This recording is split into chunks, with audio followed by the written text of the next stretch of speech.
What's going on, ladies and gentlemen? It's Michael here and welcome back to a brand new Fallout 4 build. This build has been highly requested for a super long time, and as the title says, it's Grognak the Barbarian. Obviously keeping things lore friendly, as usual on FudgeMuppet, this isn't actually Grognak the Barbarian in the flesh, but a man who has taken on his persona and aesthetic. Remember, if you want Fallout 4 builds, guides, and DLC content when it all comes out, then subscribe so you don't miss a thing. We're going to be putting out Fallout content non-stop for a very long time. This build is all about protecting the wasteland from evil with a giant axe, all whilst having fun with women and liquor. We'll talk more about that in the backstory. Be sure to leave a comment down below telling us what build you want to see us create next. It seems like the pirate build is becoming very popular, so maybe we'll do that sooner than expected. This build is going to have a huge amount of strength due to the Party Boy perk and a special brew known as Dirty Wastelander. I recommend watching our guide on how to get 40 strength if you're looking to take this build to a whole new level. We've linked this video in the description box. This build is for everyone asking for a barbarian and for those wanting a powerful drunk character. As you can assume, a playthrough with this Grognak the Barbarian is very fun, and it can definitely give you a lighter but still exciting playthrough that doesn't take itself way too seriously. This character will also be using the Bloody Mess perk for extra satisfaction. This build shouldn't be using power armor, but if you want to put Grognak in a giant machine, then go ahead. You can interpret him however you like. While a bit of a drunk, this Grognak build is a kind character and will strive to do what the comic book hero would do if he jumped out of the colorful pages and came to life. This means protecting those in need and eradicating any monsters that you come across. As always, we've got timestamps in the description which will let you navigate throughout the video in case you want to go back to a section to remember information or skip through a section. With that said, let's dive into the backstory for Grognak and discover who he was before he became the protector of the wasteland. The recently self-appointed Grognak the Barbarian did not always have this name or responsibility. He was once a simple man named Steve living in Brockton and spent most of his time in the gym with his friends, in nightclubs with his friends, or in his bedroom alone indulging in some alone time with one of his secret passions. No, it's not what you're thinking, it's actually reading comics. Grognak the Barbarian comics to be specific. Grognak was Steve's idol and overall the role model for his entire life. Now keep in mind that Steve was not a smart person, so his interpretation of Grognak was slightly skewed. He went to the gym so he could be big and strong like Grognak, and he went to nightclubs so he could spend time rescuing women from the company of bad men. To his friends, Steve was their perfect meathead pal, always down to lift weights or get wasted to party the weekend away. Steve would never let them know that he secretly read comic books on all the days he had to himself. He didn't want to be called a nerd or thought to be a loser by his group. Throughout his teenage years, Steve undertook a few low-dosage steroid cycles, and he took these without care for the negative consequences. He knew adding alcohol to the mix was not a good idea, but he wanted to be big and swole just like his hero Grognak was and have fun. As one can assume, Steve was a very immature and insecure guy. However, deep down he meant well and would never do anything wrong to other people. He was always willing to lend a hand, however he spent most of his time on himself. Steve was raised by surprisingly caring parents, but let's just say they weren't the best people for a child to look up to. Steve received poor grades throughout his schooling, and after graduating he had nothing to show for it. He didn't have any idea of what he wanted to do, and he didn't have the brains to develop any highly intellectual skills. After spending a few months with no work, Steve decided to join the military. His friends said they were also interested, so he signed up and off he went. Unfortunately for him, his friends hadn't signed up when he had, and they decided it wasn't something they wanted to do after all. Steve was pretty upset, but there wasn't anything he could do. His decision had been made legally binding, and he had sold himself on the idea anyway. He wanted to do something new with his life and hadn't considered any negative outcomes. Going through his training, Steve suffered as he wasn't the best at learning new skills, but because of his physical strength and high level of fitness, he excelled beyond others in most of the conditioning exercises. Eventually, he learnt all that he needed to, and he was happy being a low-ranking soldier, carrying out orders that smarter people had decided on. During his time in the military, Steve didn't party or drink as much, and he became a lot more secure with himself, a lot more confident in who he was and what he was capable of. As the years passed, he had turned into a much more mature, tougher man. However, he decided to head back home after his service came to an end. He was now in the best shape of his life, both mentally and physically, and after meeting up with his friends at a party for a reunion, he met a girl who would later become his wife. She was a lawyer and was definitely much smarter than him, but she found him very cute and great company. The two exchanged numbers and over many months of dating grew closer and closer until they decided to get married to spend the rest of their lives together. They had a child named Sean and moved into a nice suburb with their very own house. Steve stayed at home with Sean and read comics with him while his wife went to work as a lawyer to make money. Steve installed a home gym so he could exercise without leaving his child alone, and also redeveloped his love for alcohol. However, he kept this hidden from Sean. Things were new and exciting for the family until the war escalated to a tipping point and bombs were set to launch. Steve was rushed into Vault 111 with his wife and child, and from here his life is changed forever. Now it's time to go over the faction choices of Grognak the Barbarian.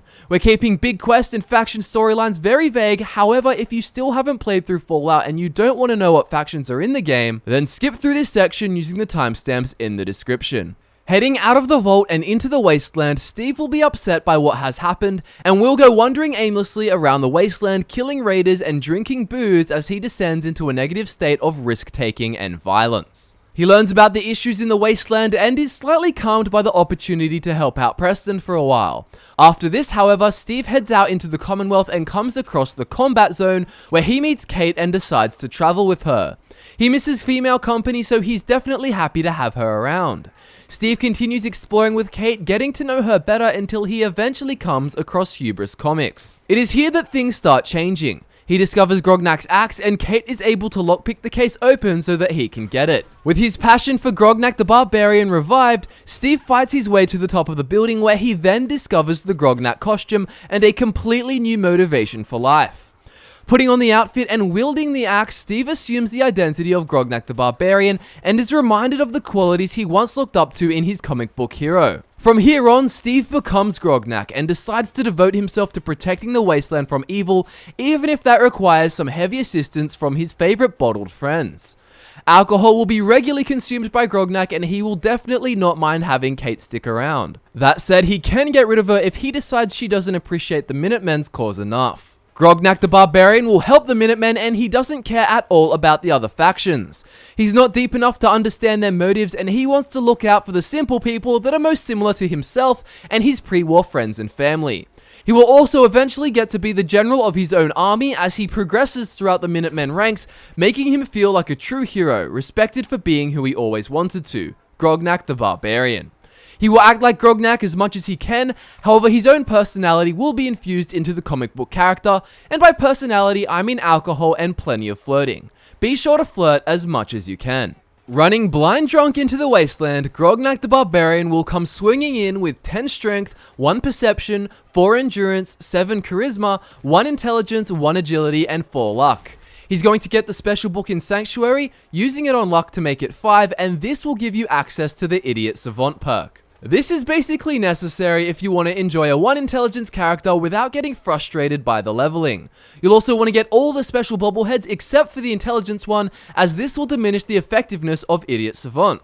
We've got links in the description on how to get these bobbleheads and everything else you'll be interested in regarding this build. Grognak the Barbarian is going to have 10 strength to represent his years spent lifting heavy weights in the gym, and this is going to help with carry weight and most importantly dishing out tons of damage with Grognak's axe. Grognak has 1 perception as he's never been aware of everything around him, and he's got 4 endurance to represent his sturdy nature, which has been slightly damaged by the technology in Vault 111.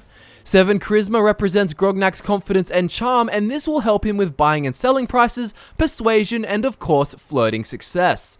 It will also give us access to the Party Boy perk, which makes this build extremely powerful. 1 intelligence represents the brain power of this character, and 1 agility has been chosen as he simply doesn't need to be and never has been a fast and nimble man. 4 luck has been chosen to accentuate the fact that Steve was able to obtain Grognak's costume and find purpose once more in his life, and it's going to give him access to perks like Bloody Mess, and as mentioned Idiot Savant once you use the special book. Now it's time to go through perks. We'll be looking at Grognak the Barbarian progressing from level 1 all the way to level 50.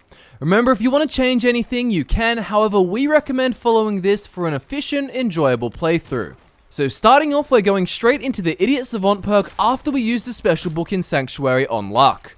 With the first rank of this unique perk, you'll have a random chance of receiving 3 times as much XP for doing something. The lower the endurance, the higher the chance. This is used to make us level really fast and counter our low intelligence. We're then getting the first rank of Big Leagues to start buffing up our barbarian muscles, and this will cause us to deal 20% more damage with melee weapons. We're then investing a point into endurance to increase our health, and it also represents Grognak becoming hardier after he was weakened by the technology in Vault 111. At level 5, we get one of my favorite perks, Rooted, and this is going to let you deal 25% more melee damage while standing still, and also gives you plus 25 damage resistance. This will be useful early on as we'll be causing more damage and taking less, and if you want to get the most out of this perk, I strongly recommend you watch the video I made about it, which can be found in the description. Anyways, next up is Lone Wanderer, which is one of the best perks in the game, and at rank 1 this will make Grognak take 15% less damage and have 50 more points of carry weight. This only works when you travel without a companion, and I don't think this perk needs too much explaining as to why it's so great. Next up is the second rank of Big Leagues to make melee 40% stronger and have a chance to disarm opponents, and following this is the first rank of Party Boy.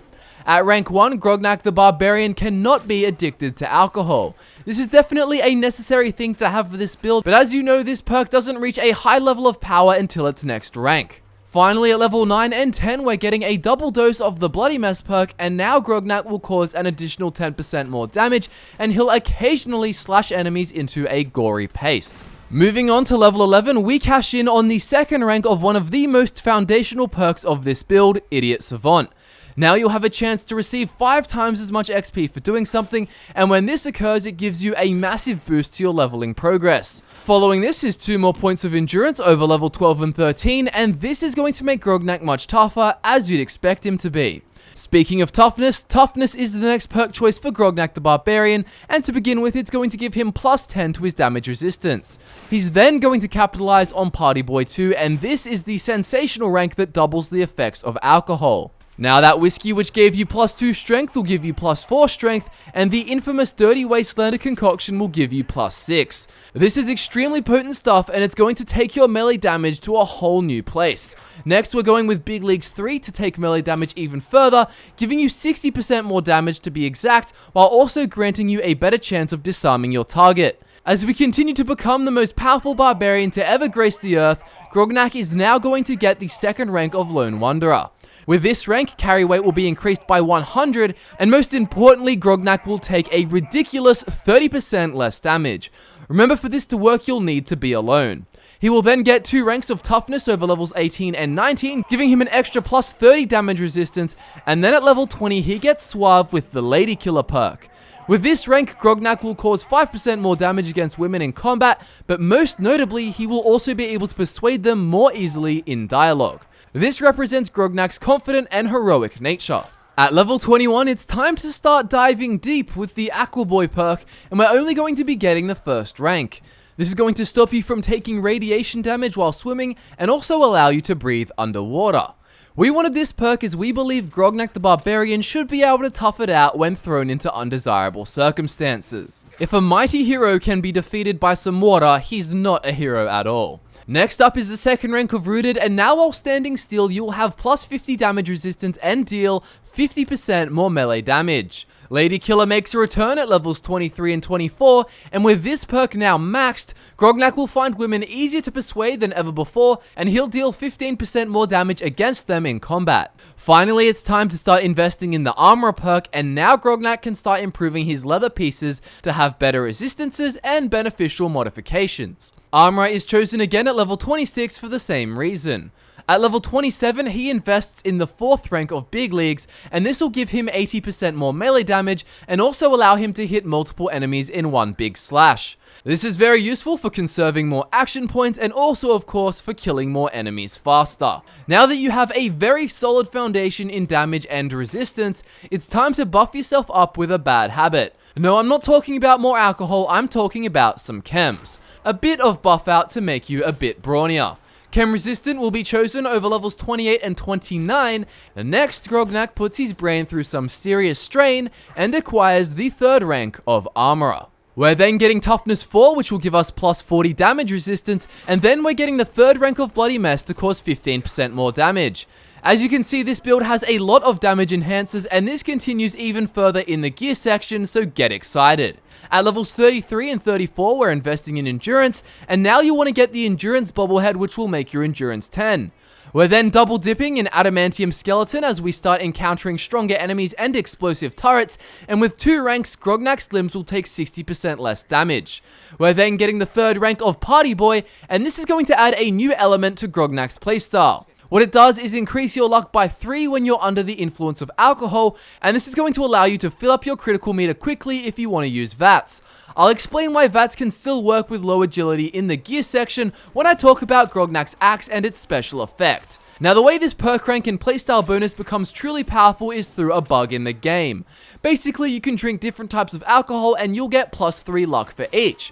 So if you down beer, then vodka, then whiskey for example, you'll get plus 9 luck. We made a video on this where we end up with 73 luck. If you want constant criticals, now you know how to get it. But what if you want your criticals to be a bit better? Well, at level 38 and 39, we're investing in the Better Criticals perk. You'll want to have found the luck bobblehead by now. With 2 ranks of Better Criticals, Grognak the Barbarian will find his critical hits do twice as much damage. Talk about carnage. Finally, at level 40, we're getting the 3rd and last rank of Lone Wanderer, and this is definitely one of the best ranks. Now Grognak will do 25% more damage. Plain and simple, and also deadly. We're then getting the 4th and final rank of Armorer, and now Grognak will have a full upgraded set of heavy studded leather. This not only adds to his resistances, but it also makes him look a lot more fortified than a plain Grognak costume does. This costume on its own also shows the character's underwear, so heavy leather pieces make it much cooler. We're then getting the 5th rank of Big Leagues, and this will make you deal double damage with melee weapons and gain a chance to cripple your opponent or Grand Slam their head clean off. Grand Slamming with Grognak's axe feels awesome. We're then getting the final rank of Rooted, and this one is half for role-playing as a super strong hero, but is also pretty helpful as well. What it does is give you a chance to disarm melee opponents who attack you while you're standing still. As you'd imagine, this can render some enemies completely useless. At level 44, we're actually getting the 1st rank of Solar Powered, and this is the only rank of this perk we're getting. This will add even more strength and endurance to the Barbarian, 2 points for each stat to be precise, during the daylight hours between 6 AM and 6 PM.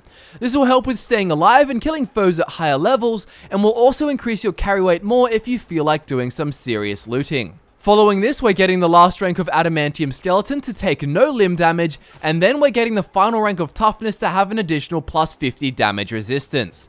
Next up is Better Criticals 3, which will make your criticals do 250% more damage, and then we're choosing to spend perk points in Cap Collector for 3 levels in a row. This will take Grognak to level 50, and with all ranks of Cap Collector, he'll be able to enjoy the spoils that a true barbarian receives, as well as the babes. Buying and selling prices at vendors will now be much better, and Grognak can invest a total of 500 caps to raise a store's buying capacity. He doesn't know why this is good, but he knows it helps him make more caps, so he doesn't really care. Not including any of the gear, but including all the bobbleheads we recommend, Grognak the Barbarian is going to have endgame stats of 11 strength, 2 perception, 10 endurance, 8 charisma, 1 intelligence, 2 agility, and 6 luck. Remember that after level 50, you can do whatever you want to advance the build. Gear is going to be segmented into early game gear, mid game gear, and end game gear. This refers to what weapons and apparel you'll be using depending on what level you are. It doesn't really refer to how far you've progressed in the main storyline. Remember to collect all the Grognak the Barbarian magazines you can. Steve loves these comics, and there are 10 issues to find. Each one will increase your melee and unarmed critical damage by 5%, giving you a total increase of 50% once you've got them all. Now let's get into early game gear. Starting out in the Wasteland, Grognak will have to stay in his vault suit or wear road leathers before he finds his costume. You'll want to cover this in a full set of basic leather armor until you come across the Grognak costume in Hubris Comics. Once you get the outfit, you can still wear leather armor with it, however you'll have to forgo the chest piece. The Grognak costume is an extremely powerful item for any melee character to have, as it gives you 2 more points of strength and makes you deal 20% more melee damage on top of this. In Fallout 4, each point of strength gives you 10% more melee and unarmed damage, meaning that Grognak's costume is actually going to make you deal a total of 40% more melee damage. So in terms of armor, it was the Grognak costume with leather arm and leg pieces, and when it comes to weapons, you're obviously going to be using Grognak's axe. Grognak's axe is obviously based on the weapon that Grognak the Barbarian uses within the comic book series, and it's going to cause plenty of melee damage with some additional advantages. So you can't customize this weapon, but the damage on it is still high, especially considering your high strength and melee damage enhancers, and it causes targets to take bleed damage and causes more stagger. Furthermore, it also has a hidden effect of less AP cost in VATS. It seems to have approximately the same cost as a combat knife, which is great for pulling off critical hits, particularly when combined with the better criticals perk we decided to get. Because of its low AP cost, having really low agility isn't going to be a massive hindrance at all. Remember, we have a guide in the description on how to get this axe and the costume. It's all in the one video. Before you get the axe, you'll have to use whatever melee weapons are immediately available to you. When it comes to mid-game gear, you're going to be keeping the axe as your main weapon and the costume as your main body piece. However, your leather armor, leg, and arm pieces will need to be switched out for sturdy leather and upgraded with some basic modifications. On the arms, you'll want the braced modification, and this reduces more melee damage while blocking. On the legs, you'll want strengthened, and this reduces limb damage, which is handy when you don't have all the ranks of adamantium skeleton. In regards to endgame gear, you will of course be keeping your axe and costume, but you'll be swapping out your sturdy armor for heavy leather pieces. You want to upgrade these to be studded for an awesome aesthetic and beast resistances, and then you'll want to take the arm pieces and put the aerodynamic mod on them. This makes power attacks drain less AP, which we found to be helpful for getting more finishers and taking out groups of enemies quicker than ever before. On the leg pieces, you'll want the custom fitted modification, and this makes sprinting cost less AP. This is helpful for sprinting power attacks, especially considering that this build does not use blitz. It will let you sprint in with a power attack and still have AP left for another power attack or some VATS usage. Remember as well, in your gear for the entire game, you'll want heaps of alcohol. The best alcohol choice is Dirty Wastelander, and this will increase your strength by 6 and your charisma by 2 once you have the second rank of Party Boy. To make this, you'll need to combine Nuka-Cola, a mutt fruit, and 2 bottles of whiskey at a cooking station. Remember that standard whiskey alone should be carried and used, and with the second rank of Party Boy, it will give you +4 strength. Other types of alcohol, such as beer, rum, and vodka, can also be used. I recommend watching our video on the Party Boy perk, which we've linked in the description with everything else. When it comes to companions, Grognak the Barbarian prefers to be solo, and his Lone Wanderer perk choice reflects this. That said, if you want to get romantic with multiple companions, you can. Kate tends to be a good choice for romance, and Piper can be too. Other companions you could use are Dogmeat, Nick Valentine, and Preston Garvey. Preston will give you a great perk called United We Stand if you max his affinity, but remember, at the end of the day, you're only getting the most out of this character if you fight your battles without help. In regards to settlements, Grognak has bigger things on his mind, so it won't be a main concern. That said, this is being said before the release of the Wasteland Workshop DLC, and I think it would definitely be cool to build Grognak an arena for combatants to fight in when it comes out. Perhaps your Grognak will live in a giant wooden shanty palace overlooking the minions below him who battle for his favor. And that wraps up another highly requested FudgeMuppet build for Fallout 4, Grognak the Barbarian. Thanks for watching the whole thing, and if you loved the video, be sure to subscribe to FudgeMuppet because we've got heaps of Fallout 4 builds coming. Like the video if you liked it, and share it around with your friends if you think they'd enjoy a drunken barbarian playthrough. Be sure to follow us on Snapchat, Twitter, Instagram, and Facebook, and also watch the guides we made in the description if you're interested in extra content to help you with this build. My name is Michael, this was Grognak the Barbarian, and I'll see you all next time you tune in for some more Fallout 4.